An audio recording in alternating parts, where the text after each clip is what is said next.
Hello and welcome guys, my name is Shivangi Chaurasia और आप देख रहे हैं मेरा YouTube channel Shivangi Chaurasia blogs. देखिए गाइस, आप सभी जानते हैं कि कल मतलब 14 अक्टूबर को हमारी आरआरसी ग्रुप डी की आंसर की आउट हो चुकी है और सारे ही कैंडिडेट ने आई होप कि अपनी आंसर की चेक कर ली होगी और अपना रॉ स्कोर चेक कर लिया होगा। अब देखिए, आप में से ही बहुत सारे कैंडिडेट मुझे कमेंट सेक्शन में ये पूछ रहे थे कि मेरे रॉ स्कोर इतने आ रहे हैं और मेरी कैटेगरी ये है, तो क्या मुझे पीईटी के लिए अभी से प्रिपरेशन स्टार्ट कर देनी चाहिए, क्या मुझे अभी से फिजिकल टेस्ट की तैयारी शुरू कर देनी चाहिए। तो देखिए गाइस, मैं एक क्राइटेरिया बता रही हूँ आप लोगों को। यदि आप उस क्राइटेरिया के अंदर आते हैं, यदि आपका रॉ स्कोर इस क्राइटेरिया में आता है, तो आप अपने फिजिकल टेस्ट की तैयारी अभी से स्टार्ट कर दीजिए।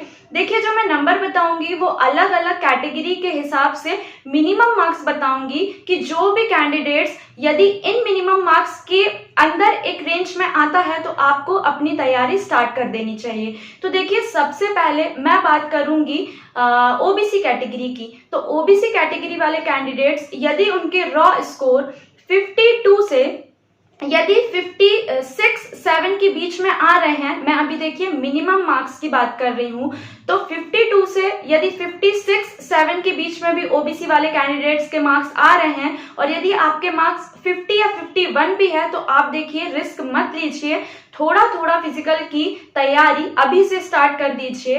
अब नेक्स्ट मैं जो बात करूंगी वो हमारी है जनरल कैटेगरी। जनरल कैटेगरी की यदि मैं बात करूं तो यदि आपके मार्क्स 56 से 60 और 62 तक भी आ रहे हैं तो आपको अपनी फिजिकल टेस्ट की प्रिपरेशन स्टार्ट कर देनी चाहिए। अब मैं ST/SC कैंडिडेट्स की बात कर लेती हूं। तो देखिए गाइस, 44 से 44 से यदि आपके मार्क्स 48 के बीच में भी हैं और आप यदि ऐसे जोन से हैं जहां कट ऑफ थोड़ा कम जाता है, तो आपको फिजिकल की तैयारी स्टार्ट कर देनी चाहिए। तो देखिए, अलग अलग कैटेगरी वाइज मैंने एक मिनिमम मार्क्स बताए हैं। देखिए, ये मैंने कोई कट ऑफ नहीं बताया है, मैं सिर्फ बोल रही हूं कि यदि आपके मिनिमम इतने नंबर भी आ रहे हैं, इस रेंज के अंदर आ रहे हैं, तो आपको बिल्कुल भी रिस्क नहीं लेना है। आपको अभी से अपनी फिजिकल टेस्ट की तैयारी स्टार्ट कर देनी चाहिए, क्योंकि देखिए गाइस, ये एक बहुत ही अच्छा मौका है। जो फॉर्म फिल हुआ था वो हुआ था 2019 में। अब देखिए, बहुत सारे कैंडिडेट्स ऐसे थे जो एग्जाम देने नहीं गए, क्योंकि ये हमको अपने अटेंडेंस से ही समझ में आ गया था। मैंने बहुत सारी शिफ्ट के अटेंडेंस को रिव्यू किया है, तो जहां तक मुझे देखने को मिला है तो अटेंडेंस देखिए ना तो ज्यादा कम थी और ना ही बहुत ही अच्छी थी। अटेंडेंस मुझे जहां तक देखने को मिला है 40 to 55% ही अटेंडेंस रही है। चाहे मैं किसी भी जोन की बात करूं, अटेंडेंस ज्यादा नहीं रही है तो कुछ आपको उसका भी प्रॉफिट हो सकता है। और बहुत इंपॉर्टेंट बात यह है कि अलग अलग शिफ्ट के हिसाब से आपका जो है नॉर्मलाइजेशन होगा। तो परसेंटाइल वाइज नॉर्मलाइजेशन होने के बाद किसी कैंडिडेट के नंबर ज्यादा बढ़ जाएंगे और किसी कैंडिडेट के नंबर बढ़ेंगे, ज्यादा नहीं बढ़ेंगे, कुछ नहीं कहा जा सकता।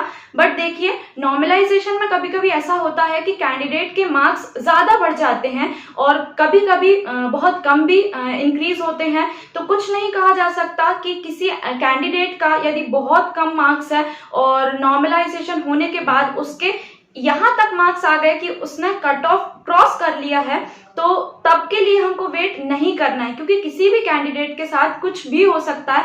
उसके नॉर्मलाइजेशन में मार्क्स कम भी बढ़ सकते हैं और ज्यादा भी बढ़ सकते हैं। बट जो मैंने क्राइटेरिया बताया, जो मैंने रेंज बताई है, यदि मिनिमम आपके उतने भी मार्क्स आ रहे हैं तो आपको थोड़ा थोड़ा प्रैक्टिस स्टार्ट कर देनी चाहिए। कोई रिस्क नहीं लेना है, क्योंकि हम जानते हैं कि सडन प्रैक्टिस कुछ कैंडिडेट से नहीं हो पाती है। उनमें से मैं भी एक हूं कि सडन यदि प्रैक्टिस की बात की जाए तो थोड़ा सा हमें वर्क प्रेशर पड़ता है, क्योंकि ये जो एक्टिविटी होती है किसी किसी कैंडिडेट के लिए रेगुलर नहीं होती है और वो कैंडिडेट जिनके लिए ये एक्टिविटी रेगुलर होती है उन्हें तो कोई परेशानी नहीं होती है।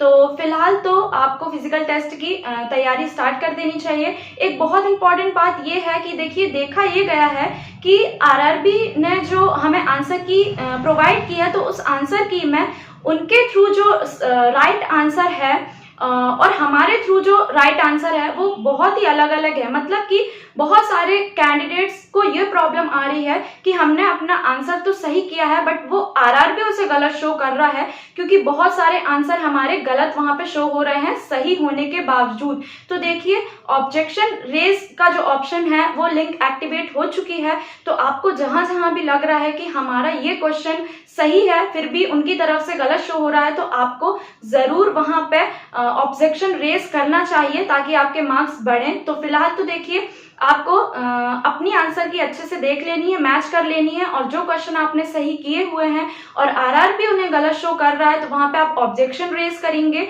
इससे प्रॉफिट ये होगा कि आपके मार्क्स थोड़ा बढ़ जाएंगे और थोड़े थोड़े मार्क्स से ही हम सिलेक्शन ले जाते हैं। तो गाइस, ये जो इंपॉर्टेंट बातें मैंने आपको बताई हैं आप उन्हें अच्छे से सुनकर ये सारे चीजें फॉलो कर लीजिए। बाकी टाइम के अकॉर्डिंग मैं आपको ऐसी ही अपडेट देखती रहूंगी। अब मिलते हैं नेक्स्ट वीडियो में। Thank you so much. और हाँ, यदि आपको मेरा वीडियोस अच्छे लगते हो और आपको थोड़ी सी इन्फॉर्मेशन भी इससे मिल रही हो तो मेरे चैनल को लाइक, सब्सक्राइब एंड शेयर करना बिल्कुल भी मत भूलिए। Thank you so much.